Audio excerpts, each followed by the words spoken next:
est revenu, on a fait un rapproché plusieurs fois, troisième quart-temps 6 points, même dans la dernière minute 30 finalement, ça m'est déjà arrivé de gagner un match qu'on perdait 10 points à une minute de la fin du match, donc on y croit toujours bien sûr.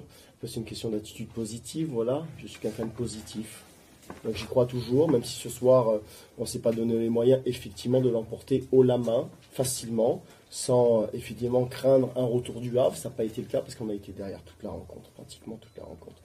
Donc voilà, c'est pas forcément une bonne soirée pour nous. Je sais à qui j'ai affaire. Des garçons courageux qui, il y a 15 jours, se sont battus à 6 pour les gagner à Chalon-Reims.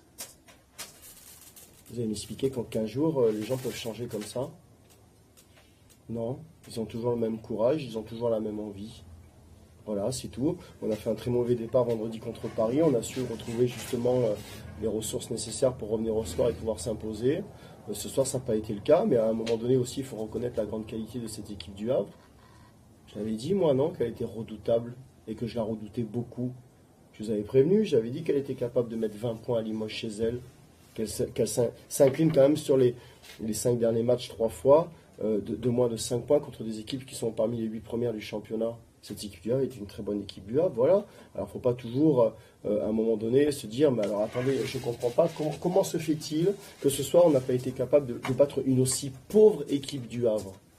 Là, on est complètement hors sujet. Ils nous ont donné du fil à retordre. On n'a pas été dominant. Voilà, on n'a pas pris des contrôles. Mais alors, vous savez, c'est un bras de fer. Hein, vous savez jamais comment ça va commencer, comment ça va se terminer. Vous essayez de trouver des solutions en cours de rencontre, mais on n'a pas été capable de le faire. Voilà, c'est tout. Il faut aussi regarder la réalité en face. C'est que le Havre mérite sa victoire, qu'ils ont été bien meilleurs que nous, et que malgré tous les efforts qu'on a pu faire, alors peut-être pas assez pour vous, pour certains, pas assez pour moi, ça c'est sûr aussi, parce que c'est le constat qu'on doit faire après la rencontre. On a un problème de confiance, ça fait quand même 2 matchs qu'on ne met pas un panier, même avec l'apport de Sean. Ouais, le problème c'est que ce soir, il y a pour moi quelque chose de très important, c'est que on a décidé finalement de gagner la partie en mettant des points. Alors quand vous n'êtes pas capable de faire les stops défensifs nécessaires, vous vous mettez la pression en attaque. Parce que vous devez marquer. Alors quand vous ne défendez pas, vous devez marquer plus de points que l'adversaire pour gagner.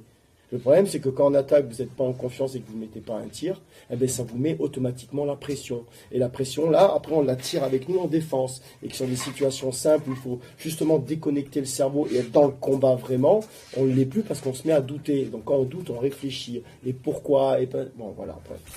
Il y a plein de choses qui m'ont déplu ce soir. La communication inexistante en défense. Bon, voilà, bref.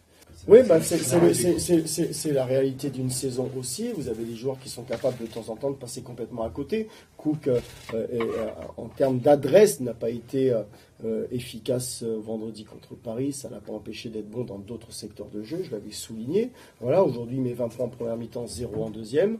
Ça pose aussi à quelques questions. Là, il va falloir trouver les réponses. Mais moi, j'ai les réponses, je les connais.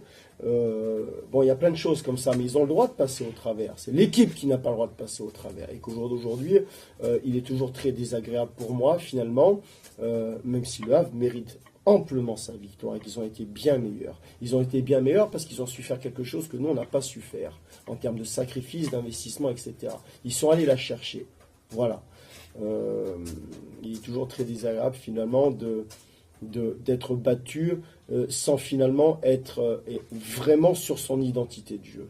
Voilà, c'est ça qui me perturbe ce soir, c'est que l'équipe du SPO Rouen a manqué de 2-3 choses qui nous ont permis de gagner 3 matchs récemment. Voilà. Manqué de quoi? Je viens de le dire. Ce que le Havre est allé chercher, j'ai parlé de sacrifice, j'ai parlé de faire les choses ensemble, j'ai parlé de... C'est toujours pareil, vous savez, quand vous êtes dans un... C'est un combat, hein, on ne fait pas de la boxe, mais c'est une opposition. Quand vous êtes en opposition comme ça, à un moment donné, il y a un ascendant psychologique. L'ascendant psychologique, c'est clairement le Havre qui l'a pris ce soir, parce qu'ils ont fait preuve de discipline. On a manqué de discipline. Alors quand vous manquez de discipline, vous ne pouvez pas être bien dans l'exécution des choses. On ne fait rien de compliqué. Mais ce qu'on veut faire très simplement, il faut le faire bien avec la bonne intensité. Voilà ce qu'on a manqué. On a manqué de discipline, d'exécution et d'intensité. et que c'est tout à fait bateau de le dire.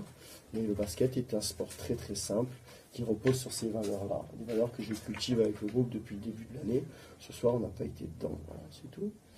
La route est longue.